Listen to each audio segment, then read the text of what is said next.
Hi, I'm B Rose, and welcome to Truth Talk. So, this is going to be a show where I talk about a lot of important topics that people usually stray away from.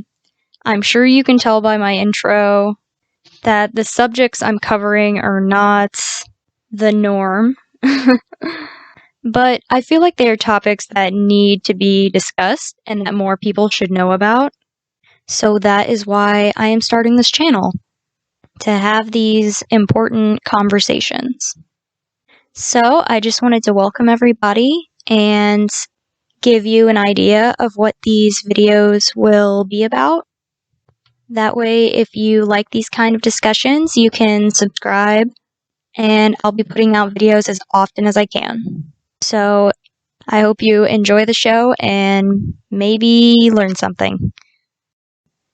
So to start off, I wanted to talk about this image that I put in my intro video. And I thought it was important because this one photo represents what is going on with America right now and the entire world, essentially.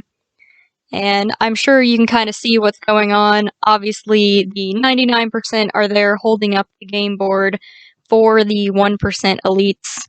And you've got them just playing around with our money and our time and resources and everything. You can just see it all on the board, everything that they're a part of. And then behind them, you've got the wonderful all-seeing eye. I'm sure you've seen this before. It's on the dollar bill. It's on a lot of things. It's Illuminati symbol, all that. And if you don't know anything about symbolism, I can go over that in the next video. But these elites use symbolism to communicate with each other, essentially. And then even behind that, you've got what looks to be the world kind of burning to a crisp because of all these oil refineries and everything that these people are in charge of. So a picture is definitely worth 1,000 words, and I just thought I would go over this one for a minute because this is kind of what I want to base this video around. We're going to talk about the 1%, the elite. So I figured I would throw this one up here while I was at it. This is actually the same painting as the last painting. It's just over to the side if you zoom out. But it's just as important, because if you're going to talk about the elite, you're going to talk about the 1%, you've got to talk about the New World Order. The New World Order is essentially their agenda for the enslavement of humanity, which is why it says the New World Order is the enemy of humanity, because it is. Everything that these people do, every move they make, it is leading towards the New World Order, because that is what they want. That is their ultimate agenda. They may have smaller agendas on the way there, but this is the ultimate goal. And this painting was actually painted in London on the side of a synagogue. And it stayed up for a little while, and then it was vandalized. Someone painted over it with white. And on the news they said it was, just some random guy, but I have a feeling that the same people that are depicted in it are the ones who wanted it gone. So, who are these people? Who are the elite? Well, basically, the elite are 13 families that run the entire world. They control our currency, our natural resources, large corporations, anything that you can think of, these people have their hand in. Anything that makes lots of money or controls the population, they have their hand in. So there are 13 families, and they are in charge of different things. And I'm actually going to run through the 13 families and kind of give you a brief overview of each one and what they're in charge of, or how they got their fortune, how they got where they are. And you have to remember that this hasn't been going on just since your parents were kids, or your grandparents, or your it's been going on for a very long time, since the creation of the United States and before. These people plot their every move. They do exactly what you're seeing in the photo here. This is not a real photo of them, but it is what they do. They hold meetings, they go over what their plan is to move their agenda along. So that gives you kind of an idea of who these people are and how they function. So these are the 13 families, and we are going to run through each of them just briefly. Number 1 is the Astor bloodline, and John Jacob Astor was kind of the founder of their fortune. He was born in Germany and then moved to New York. He started a business in fur trade and then later invested in New York real estate. And so he became America's first self-made millionaire, which is how they got to where they are today. So we'll move on to number 2, which is the Bundy bloodline. You may or may not have heard this name before. I'm sure you've seen a couple of these names before, like Bundy or Kennedy or Rockefeller. They're probably more familiar than the other ones, but they're all equally important. So the Bundy family plays a large role in the United States national security and the CIA.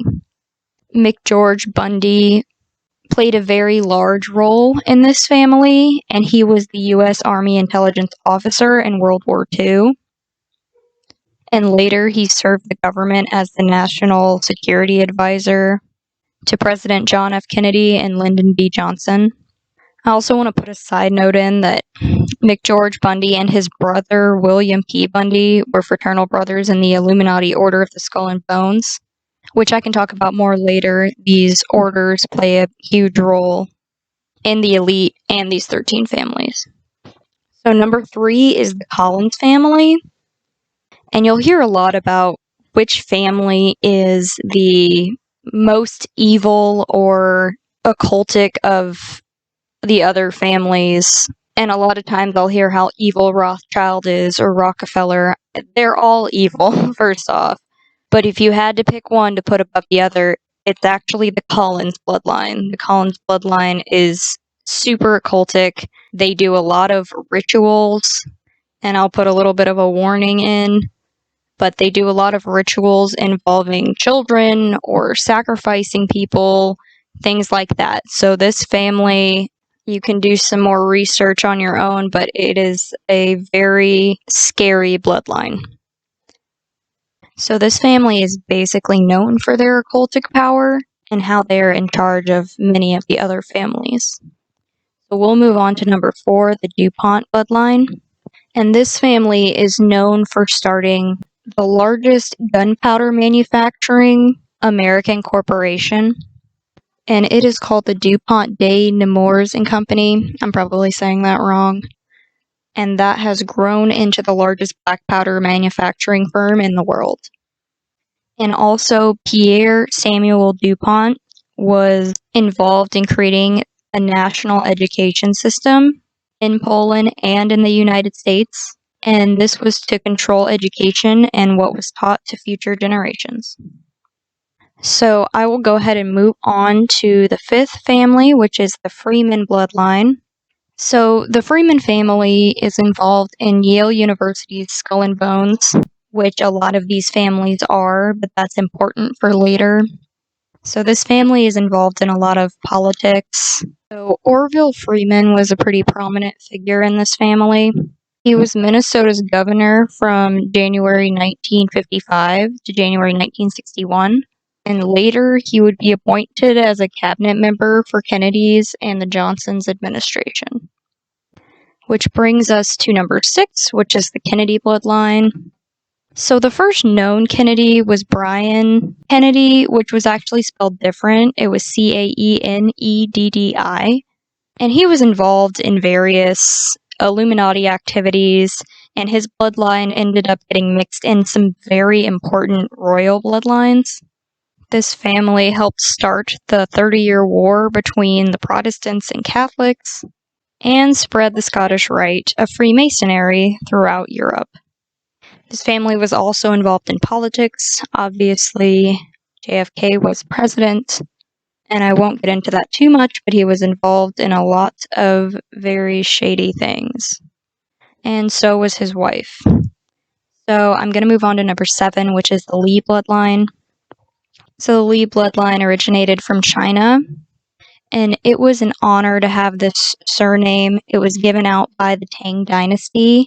They gave out about 15 different surnames, and this was one of them. And this family was involved in printing the paper money that they use in China. So we'll move on to number 8, which is the Onassis bloodline. And the Onassis bloodline is very close with the Kennedys. Each of these families has certain ties to other families in the bunch. And when JFK died, Jackie Kennedy ended up marrying into the Onassis family. And she married a man named Aristotle Onassis. This family was in charge of controlling major oil companies and also had ties with many Nazis. So we'll move to number 9, which is the Rockefeller bloodline. And I'm sure you've heard of this family before. If no one else, probably this family or the Kennedys. And the Rockefellers have control over a lot of Christian denominations. They donate to seminaries and give money to and fund churches. So you can see where that would be an issue, considering all these families are cultic. And that is why a lot of the Christian churches that you see today are they don't teach biblical teachings, they don't get into anything real, they just do very on the surface, feel good sort of stuff, and not the real teachings of the Bible. The Rockefellers also own a lot of land all over South America and most of the United States. That's why you see a lot of their buildings or things like that. This family also controls a lot of the oil. They have several companies like Texas Instruments, General Electric, and even Boeing.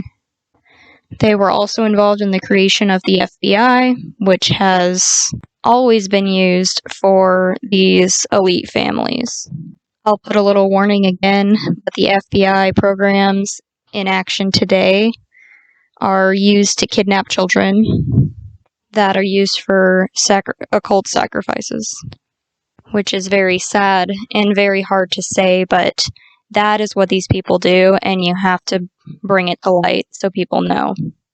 So we're going to move to number 10, which is the Rothschild bloodline, which I stated before, but people think is one of the most evil and occultic bloodlines, which it is, but I believe it still comes after the Collins family. You may have heard a lot of quotes from this family because many of their family members have written books. An example is a quote from Amsel Rothschild that says, "Give me control of the economics of a country and I care not who makes her laws."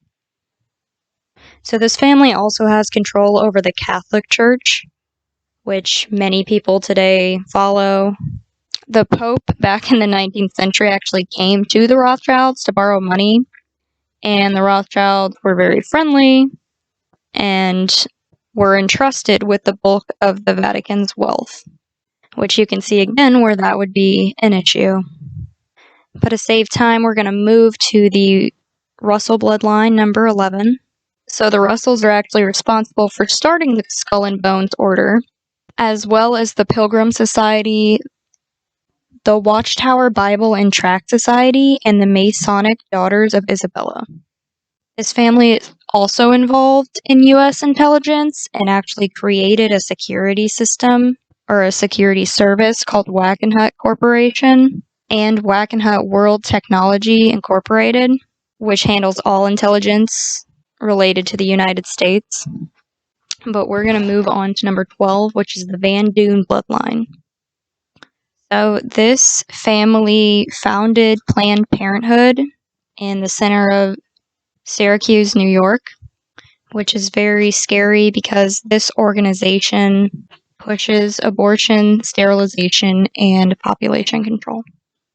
But I'm going to move on to the 13th family, which is the Merovingian bloodline. This one can be kind of hard to track because it weaves in and out of the other 12 bloodlines. It's said that this bloodline is involved in a lot of politics and that many presidents were part of this bloodline, including George Bush and George Washington. And basically all Mormon, I put that in quotation, Mormon presidents trace their heritage back to this bloodline. So that is the 13 families. I hope that didn't feel like too much of a history lesson, but it is good to know about these people and the things that they are involved in and what they do. It may seem like a bit of a stretch, but these people do everything that they can to stay out of the limelight. Like if you were to see a list of the top richest people or something in a magazine or wherever, these families' names are never going to be on it. They don't want to be known. They don't want you to know who they are, because if you knew who they were and knew what they did, there would be a riot coming after them. So that is all I wanted to say about those families for now. So now that we've talked about the 13 bloodlines, the 13 families, you might be wondering, how does this work and where do I stand? And that is where this pyramid comes in. I will note that the pyramid is symbolic and that these people use symbols in everything that they do. So at the we're just going to start at the top and work our way down. At the very top of the pyramid, you have the all-seeing eye, which is symbolic for Lucifer. It is there to represent Satan, which is who these people worship. So he is at the very top, controlling everything below.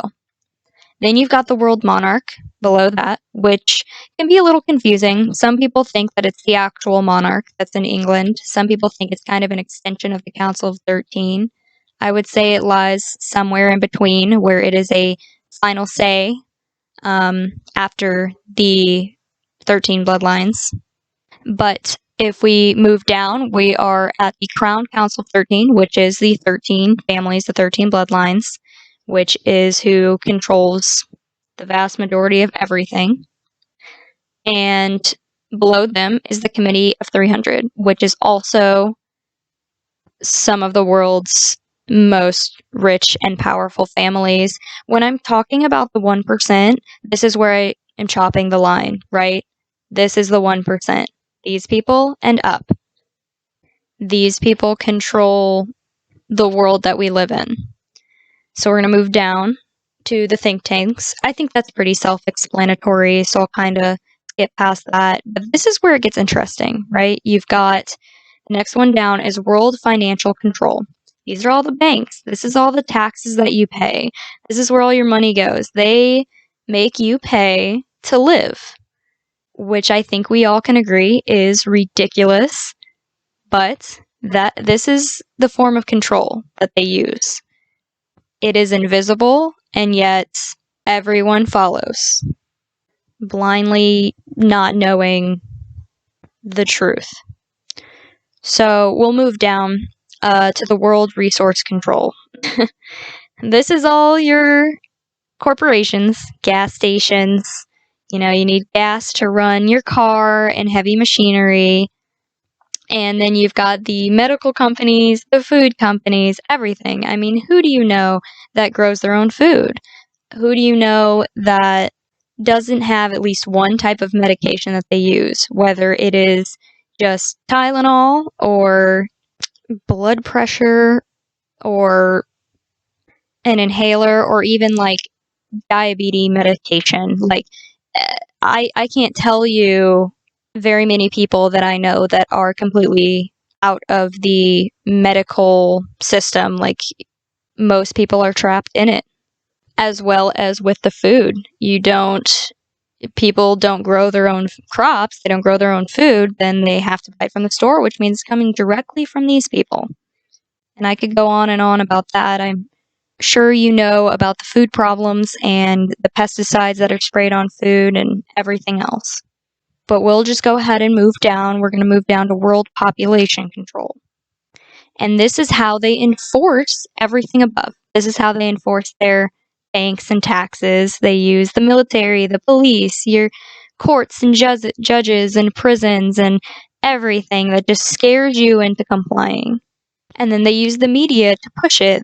They show you what could happen if you do something bad, or they use the media to brainwash you into doing different things that they want.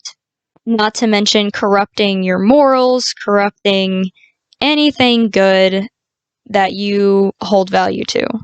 And then, of course, you've got the schools, brainwashing centers, because they can't have anyone thinking for themselves. They force you to go to school and make you miserable and feed you information and expect you to regurgitate that information. And then on the other side, you've got religions. This can be kind of a touchy subject, but I'm just going to go ahead and say that the vast majority of religions are completely made up. They're made up to, first off, control people, and second of all, take your attention away from the real truth, which is God, which is the Bible. And I know a lot of people out there are going to disagree with this, and, people say that their religion is right, or why is your religion right? Well, the truth is that the Bible, Christianity is not a religion. It is just the truth. You've got these people, there's a reason that they are Satanists. It is because they know that he is real. And on the flip side, they know that God is real. They know that Jesus is real. And they have written off all of these things they do not want you to know. So they have created these false religions, these false idols to throw you off this path.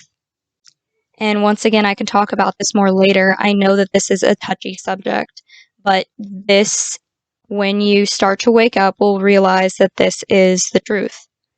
And then we'll move below here to the population. This is us. This is how they view us. We're at the very bottom. There is nothing below us. We are basically cattle to them. They do not care about us. They do not want us, which is why they've created things like Planned Parenthood to control the population and to get rid of people. They've created things like the Georgia Guidestones to give us rules to live by that are completely corrupt of all morals. They've put all of these policies in place, all of these control mechanisms to keep us from waking up and revolting. And that is why on the pyramid there are several steps between us and them, because they need all of these forms of control, or otherwise people would turn on them, and we should turn on them. No one should have to pay to live. No one should have to work in a cubicle for 10 hours a day just so they can afford food and housing. They've used these forms of control, these schools, to teach us what they want us to know, false history, false science, everything, so that we don't know how to do real things. We don't know how to grow our own food. We don't know how to question our surroundings, and they have dumbed us all down to make sure that we never figure out how to do those things. Now, that's just a quick overview of what this is. Obviously, it goes more in depth than that, but I just wanted to get through this somewhat quickly. And I feel that this represents well what is going on in the world. And that when you start to break free from this, when you start to wake up from this, you realize how corrupt everything is and what the real society is that we're living in. Alright, so lastly, I just wanted to thank everybody for watching. I really do appreciate it. I know I am not the best video editor, and my microphone is definitely not the greatest, but I do appreciate you watching. I hope that this video and my future videos help people just wake up and see what is going on, because this information is so important to get out. I'm not making these videos for me. I'm making these videos to help other people. So if you feel like this resonates with you, or you understand these things already and you just want to help somebody wake up, be sure to send this video to them, or future videos that I create. A like and subscribe go a long way. So thank you for watching again. I hope that you enjoyed the show.